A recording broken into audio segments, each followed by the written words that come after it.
At This Place in History, we are in downtown Burlington, right outside TD Bank, which used to be the prominent Van Ness House Hotel. And joining me now is Steve Perkins, the Executive Director of Vermont's Historical Society. Now, Steve, it's true, this was the birthplace of the Green Mountain Club. Take us back to 1910. Why is the Green Mountain Club so special to Vermont? You know, at the time, in 1910, this hotel, which stood on this corner, was the most prominent hotel in Vermont. And so all the movers and shakers were going to meet here. And then there was a guy named James P. Taylor, very interested in Vermont and promoting Vermont's wilderness and the use of that wilderness. Mike Debonis, who's the executive director of the Green Mountain Club, has come down here, and he's going to tell us all of the details of what happened. James P. Taylor was an interesting guy. He was a visionary. He was a Renaissance man. He was a big thinker.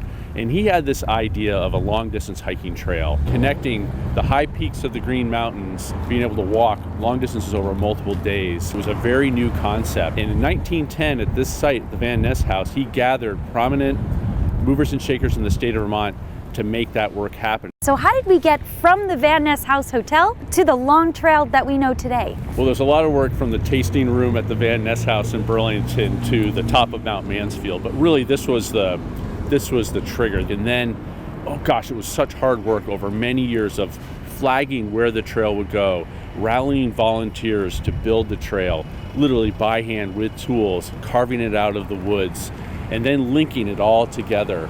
And that work finally got done in 1930, and you had a trail over 270 miles from the Massachusetts border to the Canadian border, the first long-distance hiking trail in the nation, and now today the oldest. And I understand too that after 111 years, the Green Mountain Club is still active today. Well, once you build it, you got to maintain it. So we have thousands of volunteers that support the work of the club. Everything from clearing water bars in the spring to repairing shelters, carrying bark mulch to privies.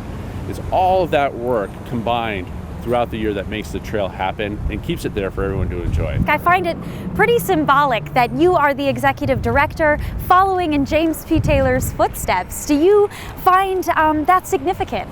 I do. History is so important. You learn from history, and the club's been around for over 100 years, so all of us that work for the GMC now are involved. We're here for a piece of time in history, and our job is to steward the organization and the trail and make sure it's there for the next generation to take over and move forward. And I think our viewers might be interested. Have you ever hiked the long trail? I have. I've hiked it 3 times. I just finished my 3rd end-to-end hike this summer.